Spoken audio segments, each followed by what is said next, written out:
हमारा चित्त, हमारा मन, हमारी बुद्धि, हमारा अहम अब ऐसे पलटना चाहिए। उसके लिए ऊर्जा शक्ति चाहिए। दो प्रकार से ऊर्जा शक्ति का प्रादुर्भाव होता है। एक होता है एकदम असमर्थ हो करके,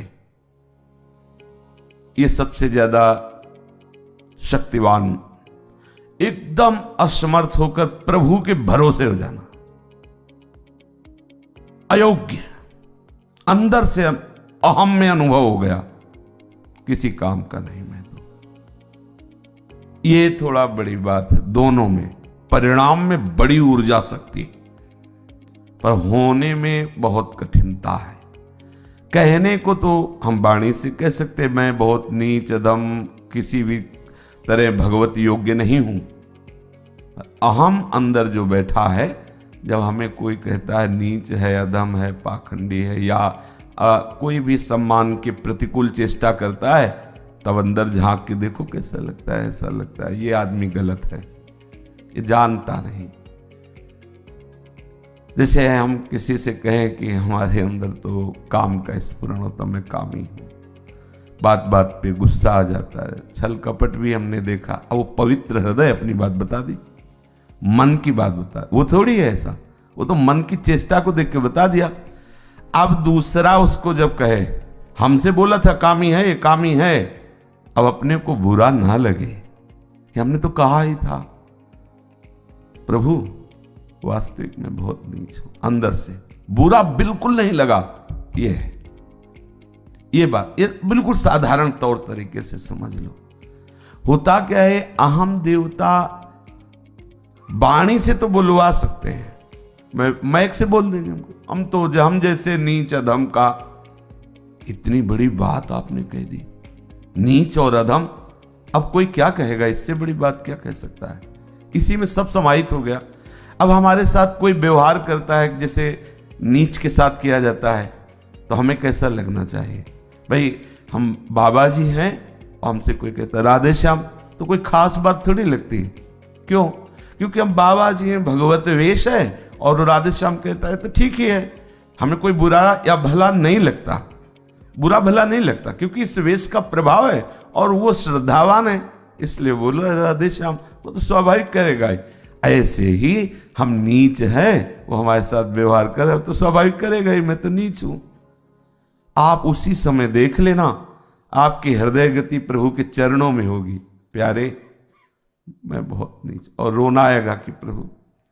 लेकिन अहम देवता ये बात वास्तविकता से स्वीकार नहीं करते और ऐंठ जाते हैं। अगर उसको जवाब दे दे कि देखो हम वही कह रहे जो आप कह रहे थे, आपने कहा था ना कि आप नीच है, अधम है, कामी, तो वही बात मैं कह रहा हूं। अरे वैष्णव दैन्यता में बोले थे, तू क्या समझता है, वो एकदम आ जाएगा, वो हम एकदम, मतलब हमने कह दिया तो तूने मान लिया। अरे अब वो साबित करेगा कि हाँ मैं कामी नहीं, ये हम, ये हम। नहीं तो जो महापुरुष जन बोले वही हम भी तो बोलते। हरिवंश महाप्रभु के क्वाहम तुच्छा परम मधमा प्राण्यो गर्ह कर्मा। हनुमान जी महाराज कह रहे अस्मय अधम सखा वो बल माता सबरी कहे अधम ते अधम अधम नारी। आहा, ये बहुत बड़ी सामर्थ है। इसे कहा जाता है कि वो भाई भक्ति के वचन, बहुत बड़ी सामर्थ्य वाला वो महापुरुष है जिसके हृदय में ये बात है, क्वाहम तुच्छा परम मधमा नीचा अपमानम शुदा। भक्ति का बहुत बड़ा स्वरूप प्रकाशित हो गया। पर ऐसा नहीं होता, ऐसा नहीं होता। हम लोग बहुत सरल मान करके इस बात में ही लौट पड़ते हैं, क्योंकि अभ्यास में कठिनता लगती है, और ये हम बिल्कुल स्वीकार नहीं करते कि हम अधम हैं।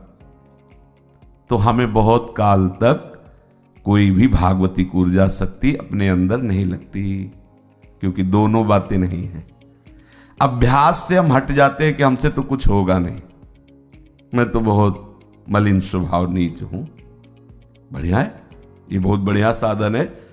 इसे हृदय में बैठा लो और यही बात रखो प्रभु के सामने, संतों के सामने और समाज के सामने। कहना नहीं है, अंदर आप अपने रखो ये बात कि मैं तो नीच अधम हूं। कोई दिखावटीपना नहीं करना। उस भले आप किसी को प्रणाम न करो, भले आप हाथ मत जोड़ो, आपके अंदर है ना मैं बहुत नीच अधम हूं, बस आप देख लेना, प्रभाव देखना इसका। पर ये चीज रहती रही है अंदर। बात तो हम कहते हैं कि हम नीच हैं, मध्यम हैं, लेकिन जिनके द्वारा सम्मान मिला है वो जो सम्मान थोड़ा सा भी कम दे दे, थोड़ा सा कम, फिर अंदर देखो कैसा लगता है। आज इसने साष्टांग क्यों नहीं किया, आज इसने ऐसा क्यों किया, आज ये सम्मान का भोक्ता अहम बन रहा है। वो कह रहा मैं नीच हूं, मैं अधम हूं। कैसे कैसे नीच अधम हो? तुम नीच हो और अधम हो, सम्मान के भोक्ता बन रहे हो। कैसे तुम सेवक हो, सुख चाहते हो, मान चाहते हो, कैसे तुम हरिदास हो? ये पहला, ये जो बहुत जोर की बात है कि मैं अयोग्य हूं, वास्तविकता में मैं किसी काबिल नहीं हूं। हे करुणा निधान, पतित पावन, अनाथों के नाथ, प्रिया प्रीतम, मुझे स्वीकार कर लो। बहुत बड़ी बात है, पर यह आना सहज नहीं है। जन्म जन्मांतरों से अहम देवता कपट जाल बुनते रहते हैं, बहुत ऊंचाई तक बुनते रहते हैं। जब इनको भागवती ऊर्जा शक्ति का अनुभव नहीं होता तब ये दंभ का नाटक रच देते हैं और अपने को भगवत साक्षात्कार किया हुआ महापुरुष, सिद्धियां प्राप्त महापुरुष या बहुत साधन संपन्न आदि आदि रचना रच करके जीवन व्यतीत करवाना चाहते हैं। बहुत नाटकीय है, दंभी है, पाखंडी है, कपटी है, छलिया है। नहीं, भगवत प्राप्ति बहुत सहज सरल करुणा निधान है। दूसरा फिर आता है, इसे बहुत अगर हम सावधानी से करें तो पहला बहुत जल्दी आ जाएगा, फिर दूसरा है अभ्यास, भक्ति संबंधी अभ्यास। इसमें अगर प्रमाद करोगे तो मलिन अहंकार पहला तो स्वीकार नहीं कर सकता। बोले भले कोई मैं अधम हूं, मैं ऐसा हूं। वो आचार्य और बड़े बड़े महापुरुषों की बात अलग है कि उन्होंने दिखा दिया, करत जे अनसहन निंदक तिन्हु पे अनुग्रह कियो, उन पर भी कृपा की। गाली दे देना सामर्थ्य नहीं, गाली सह जाना सामर्थ्य है। कोई अपमान कर रहा है वो सामर्थ्यशाली नहीं, अपमान सह गया वो सामर्थ्य। या उल्टा है। अब हम जब क्रोधित हो जाते हैं किसी के द्वारा किए हुए प्रतिकूल व्यवहार से, तो जो ऊर्जा शक्ति वो ढक जाती है और साधन भजन में फिर अरुचि हो जाती है। पक्का समझना, अशांति हो जाती है। फिर कुछ समय बाद जब प्रायश्चित होगा, अंतःकरण प्रायश्चित से भी निर्मल होता है, फिर साधन में रुचि होगी, पर वो कुछ देर के लिए वो मलिन हो जाएगा।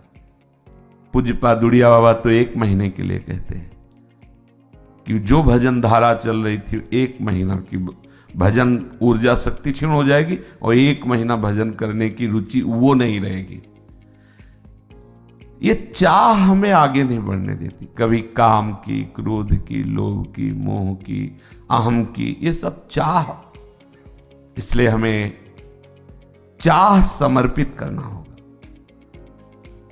जैसे हमें लगता है कि हम समर्पित हैं प्रभु को, अपनी तो यही रोज चर्चा ही होती है, समर्पण।